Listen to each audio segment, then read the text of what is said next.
Our programs offer many languages. Please visit suprememastertv.com/schedule.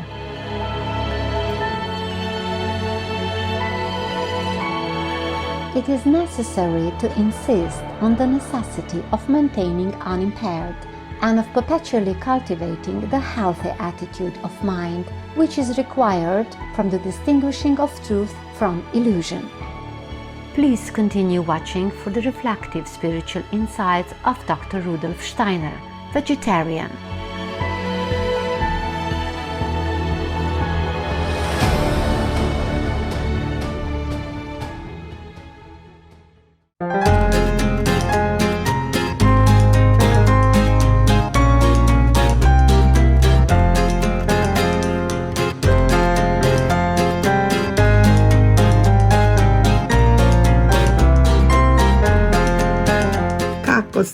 That means how are you in Bosnian, one of the official languages of Bosnia and Herzegovina. Selfless viewers, I'm Naida.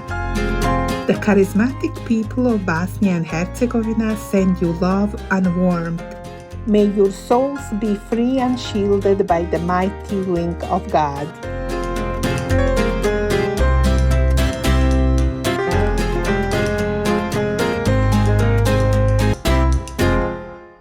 Welcome to the Flame of the Spiritualized Vision, Enlightenment on the Way of Initiation by Dr. Rudolf Steiner, vegetarian, on Words of Wisdom.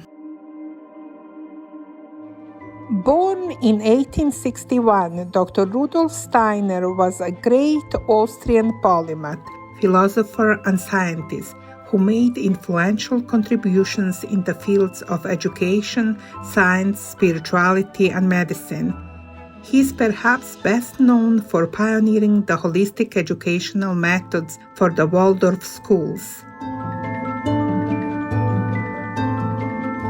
An eloquent public speaker and gifted writer, he gave over 6,000 lectures in his lifetime and gained recognition as a literary critic. His writings cover a wide range of subjects, and he published more than 25 books, including Mysticism at the Dawn of the Modern Age, The Way of Initiation, and Intuitive Thinking as a Spiritual Path, The Philosophy of Freedom. He developed and taught an esoteric spiritual philosophy called anthroposophy, based on the science of the spirit.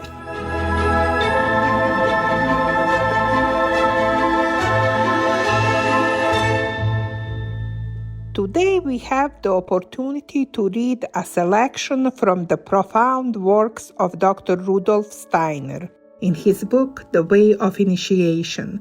In the chapter titled Enlightenment, the philosopher elaborates and shares valuable advice on a method for becoming aware of an intangible world and on developing one's psychic abilities as a prudent part of one's path to initiation. Enlightenment.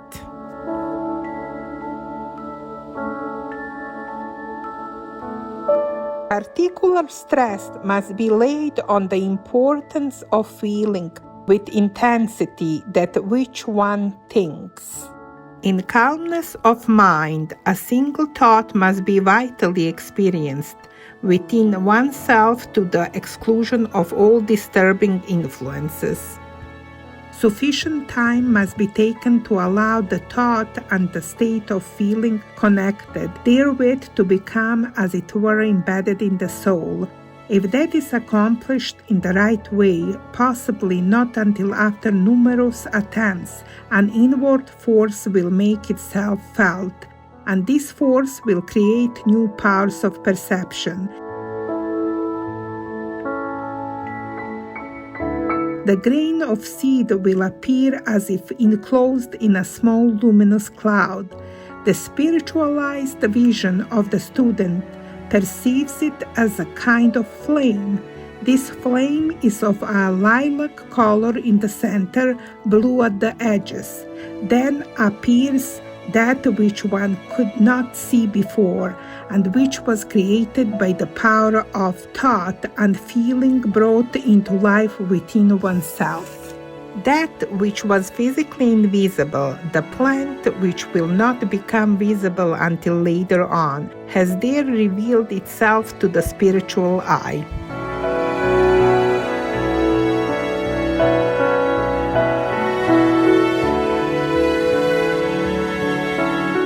It is pardonable if to many men all this appears to be mere illusion.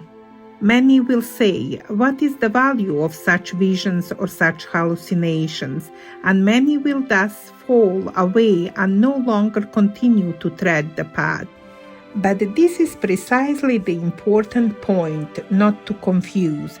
At this difficult stage of human evolution, spiritual reality with the mere creations of fantasy, and to have the courage to press bravely onward instead of growing timorous and faint-hearted. On the other hand, however, it is necessary to insist on the necessity of maintaining unimpaired and of perpetually cultivating the healthy attitude of mind which is required for the distinguishing of truth from illusion.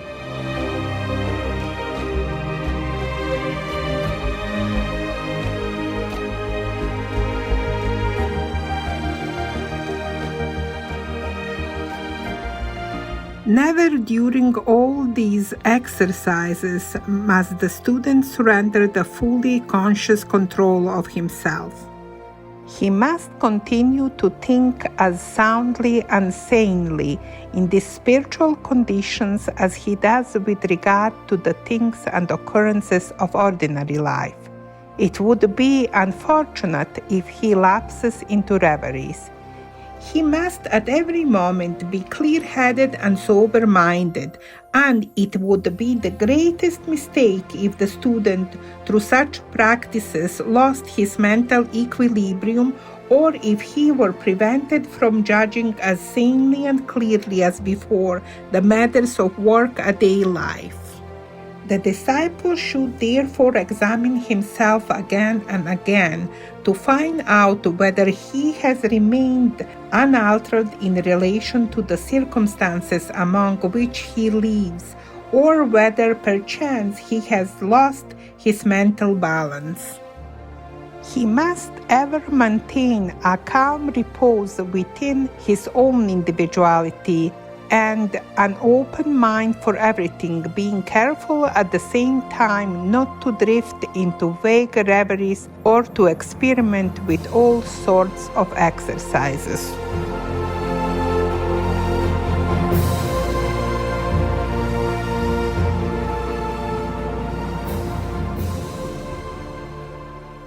The lines for development here indicated belong to those which have been followed and whose efficacy has been demonstrated in the schools of occultism from the earliest ages, and none but such will here be given. Anyone attempting to employ methods of meditation devised by himself, or which he may have come across in the course of promiscuous reading, will inevitably be led astray and will lose himself in a boundless morass of incoherent fantasies. A further exercise which may succeed the one described above is the following. Let the disciple place himself in front of a plant which has attained the stage of full development. Now let his mind be absorbed by the reflection that the time is near at hand when this plant will wither and die. Nothing, he should say to himself, nothing of what I now see before me will endure, but this plant will have evolved seeds which in their turn will grow into new plants. Again, I become aware that in what I see, something lies concealed which I cannot see. I will fill my mind wholly with the thought that this plant form with its colors will cease to be. But the reflection that the plant has produced seeds teaches me that it will not disappear into nothing. That which will prevent this disappearance, I can at present no more see with my eyes than I could originally discern the plant in the grain of seed.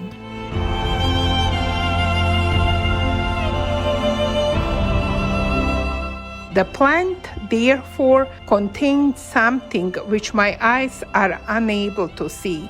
If this thought fully lives in me and combines with the corresponding state of feeling, then in due time there will again develop a force in my soul which will ripen into a new kind of perception. Out of the plant there grows once more a flame-like appearance, which is of course correspondingly larger than that which was previously described. This flame is greenish at the center and is tinged with yellow at the outer edge.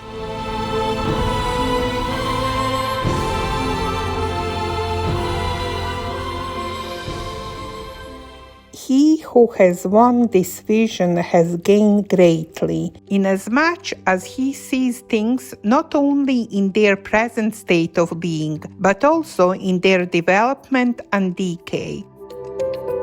He begins to see in all things the spirit, of which the bodily organs of sight have no perception, and he has taken the initial steps on that road, which will gradually lead him to the solution by direct vision of the secret of birth and death. To the outer senses, a being begins to exist at its birth and ceases to exist at its death. This, however, only appears to be so because these senses are unable to apprehend the concealed spirit.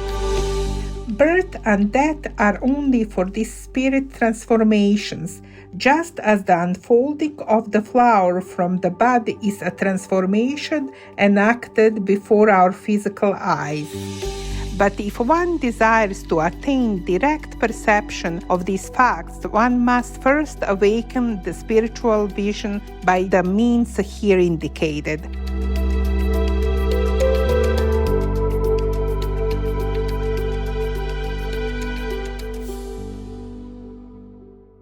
In order to meet an objection which may be raised by certain people already possessed of some psychical experience, let it be at once admitted that there are shorter ways than this, and that there are persons who have direct perception of the actualities of birth and death, without having had to pass through all the stages of discipline here set forth.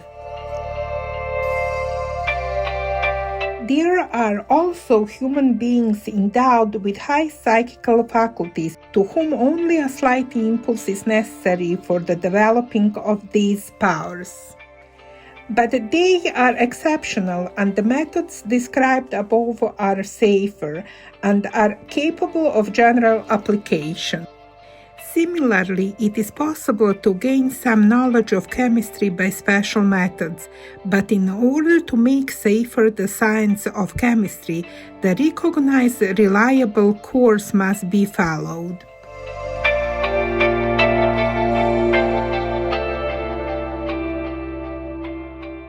An error fraud with serious consequences would result from the assumption that the goal could be reached more simply by allowing the mind to dwell merely on an imaginary plant or a grain of seed.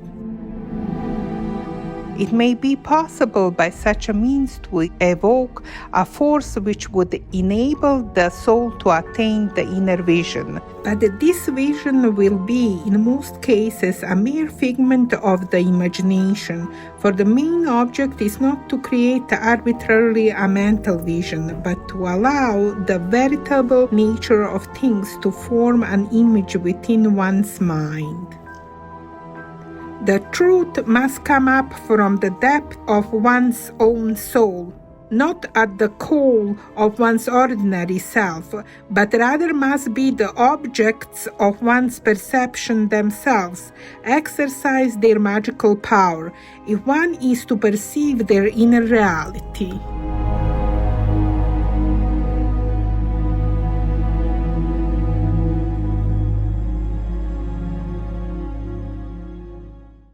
Insightful viewers, we thank you for your kind presence for today's words of wisdom. Please join us again tomorrow for part 2 of this program. Coming up next is on Manja Free Vegan, presented by Chef Ayaba Galba's Vegan, part 1 of 2, right after noteworthy news. Please stay tuned to Supreme Master Television for more uplifting programming. May we all be united and attuned to the endless beauty of the higher spheres in God's blessings. Our programs offer many languages. Please visit suprememastertv.com/schedule and suprememastertv.com/WOW. Nos programmes offrent plusieurs langues. Veuillez visiter suprememastertv.com/schedule et suprememastertv.com/WOW. Nuestros programas ofrecen varios idiomas. Visiten suprememastertv.com/schedule y suprememastertv.com/WOW. Acara kami menyediakan banyak bahasa. Silakan lihat suprememastertv.com/schedule dan suprememastertv.com/WOW.